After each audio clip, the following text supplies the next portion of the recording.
Thank you, Maxine, for that kind introduction, and thank you, Peter, for being the most honored guest here this evening, the most often referenced guest here.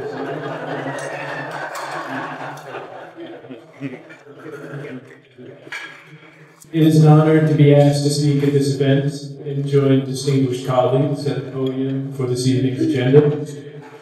I want to offer my thanks to Mr. Mims for joining us in Seattle to launch the Washington chapter, and to Mr. Massey, who will follow me.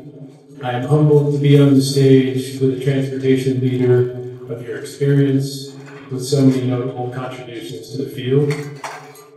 I see Peter regularly, but I'm grateful for his leadership in the region and his very earnest support as a close colleague. Many thanks are due for the work that went into preparing tonight's gala event, and I just want to acknowledge that we simply would not be here without the hours put in by Everett and Gretchen and so many others. My sincere thanks to all of you for bringing together what I hope will be remembered as an inspiring kickoff to our state's chapter.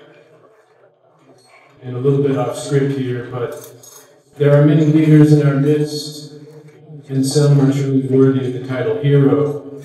But when you are in Seattle and King County, our leader hero, and someone truly deserving of recognition as man, myth, and legend is King County Councilmember Larry Gossett. So please join me.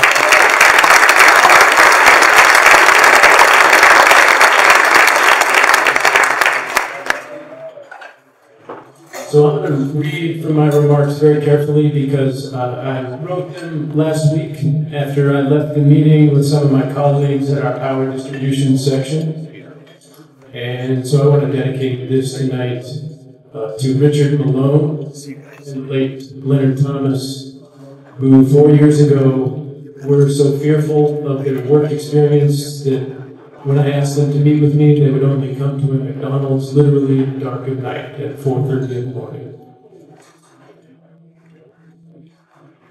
So as other speakers have indicated, we were asked tonight to present our thoughts on issues impacting the future of transportation, population growth, advances in technology, and the ever-evolving expectations of transportation consumers, whether we call them customers, riders, or constituents. All of those are important topics and warrant clear-eyed thinking and planning. But from where I sit, I take a slightly different view on the future of transportation. Or perhaps it's less about the view than it is about the way I would like to frame the issue. But before I begin, I need to enter an agreement with all of you. For sake of argument, I ask you to grant me one premise built on these assumptions. Assumption number one, we are all committed transportation professionals, or in some cases, the very fortunate spouses of transportation professionals. Two, we believe that transportation is more than mere infrastructure, it is economic development.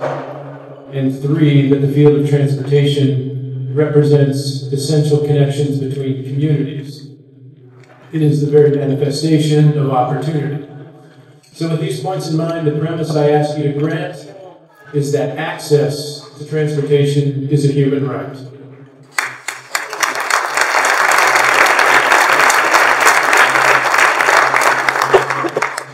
So if you agree, then I hope my remarks hold together. If you do not indulge the premise, my remarks collapse on themselves, and there's no need to continue. So, do we have agreement that for my remarks, transportation is a human right?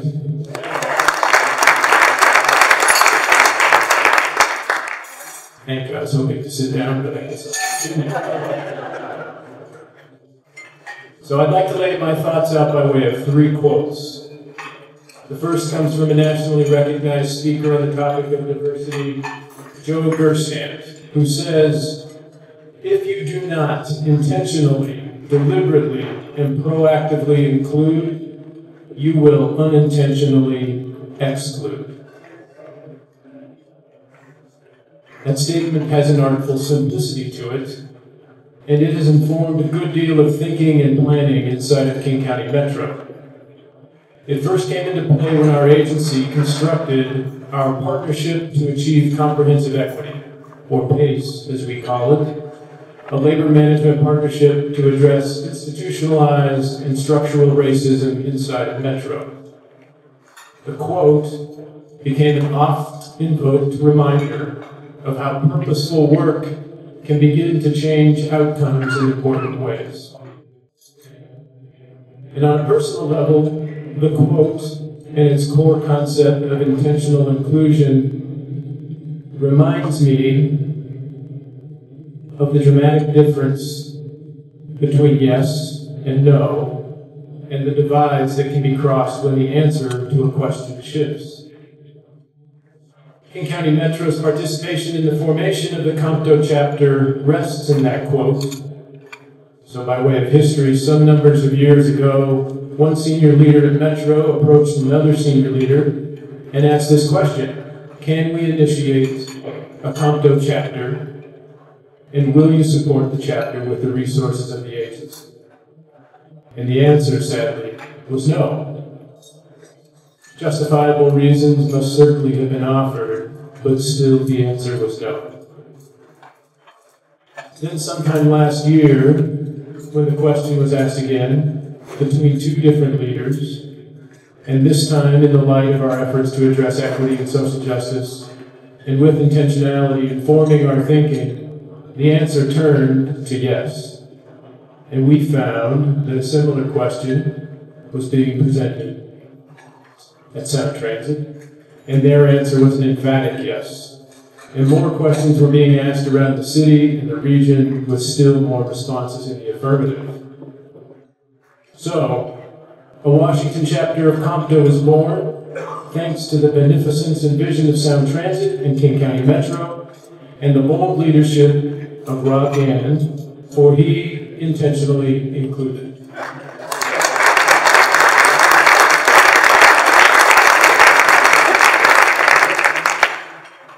Now, if self-aggrandizing is to be our national norm of leadership, my remarks in this event have reached an awkward moment.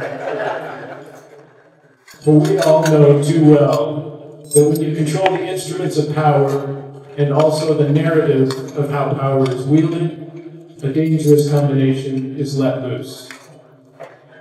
But let me flip the switch, avert that personal train wreck, and shift directions radically by acknowledging instead that white privilege exists, and I am among its beneficiaries.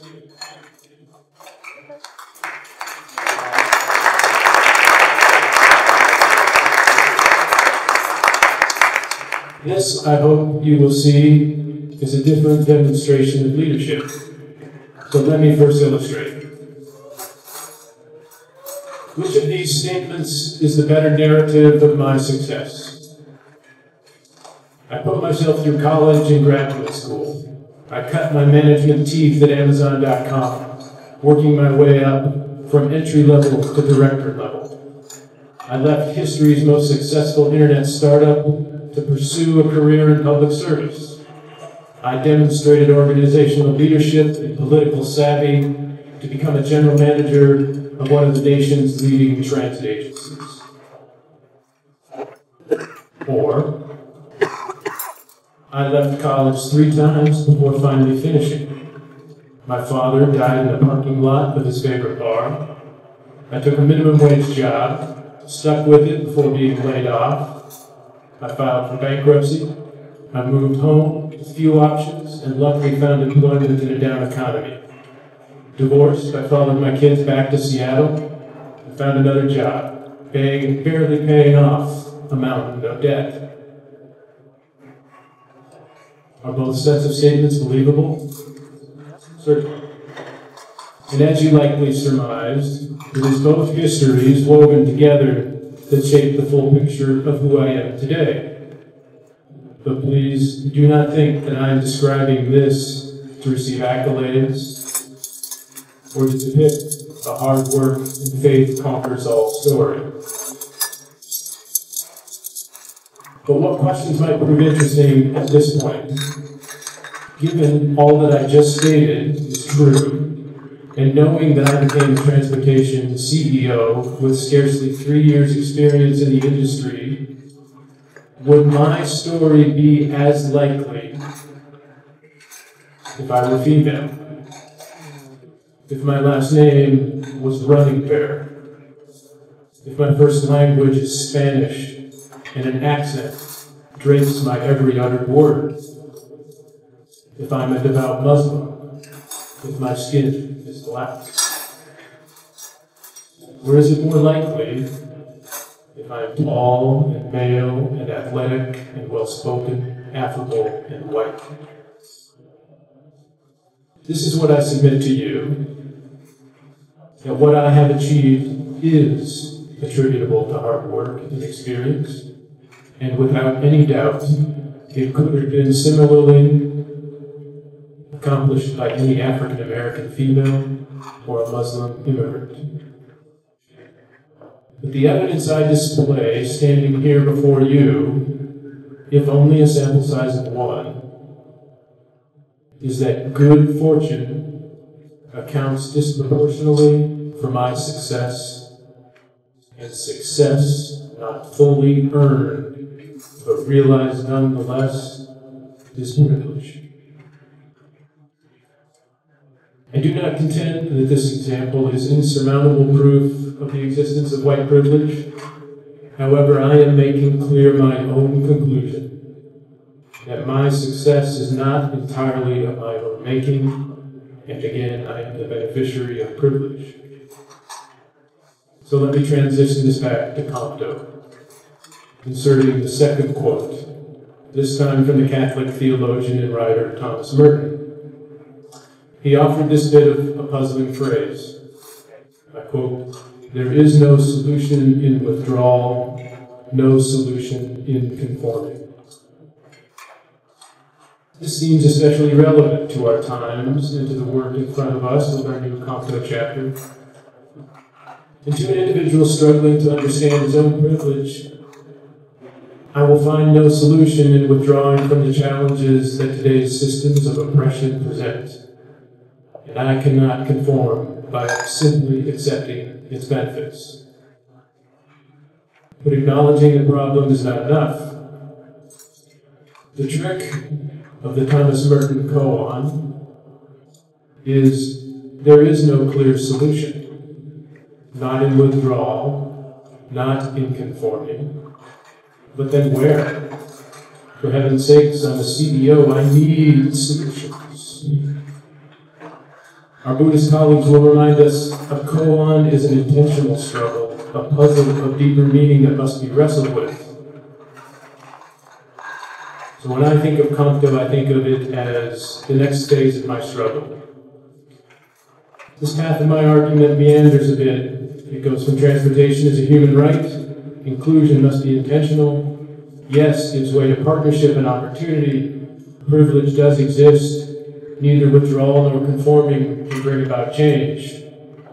But I want to believe that COMTO can be the organizer of change, the advocate for transportation as a human right. Enter now quote number 3 from the Reverend Dr. Martin Luther King Jr., who said, "Let us be those creative dissenters who will call our beloved nation to a higher destiny."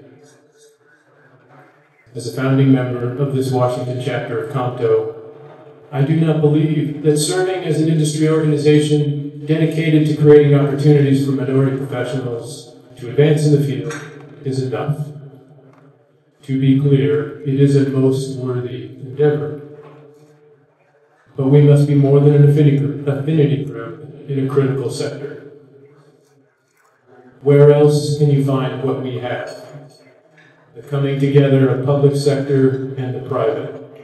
The urgency the industry faces, especially here in Washington State and the Puget Sound area. The confluence of highly experienced professionals committed to finding opportunity for people of color and others. I'm not prescribing a specific agenda. That is the work ahead of us. But I am suggesting, arguing, urging, that we attempt to do what no single agency, no government, no company, no student group or labor union can do on its own. Let's bind together to address the lingering and pernicious effects of racism in all forms. Let's sort a course that presses the issue beyond the borders of our chapter.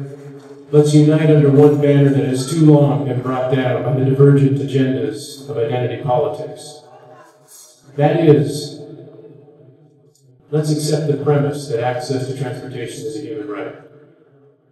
Let us never forget that when we do not intentionally, deliberately, and proactively include, we unintentionally exclude, and the damage is severe and ever more difficult to undo. Let us assert to all bystanders, there is no solution in withdrawal, no solution in conforming. And finally, let the Washington chapter of COMTO be those creative dissenters who will call our nation to a beloved and higher destiny. That is what I see as the future challenge in transportation. That is why I am so honored and humbled to be a founding member of this chapter of the Conference of Minority Transportation Officials. Thank you.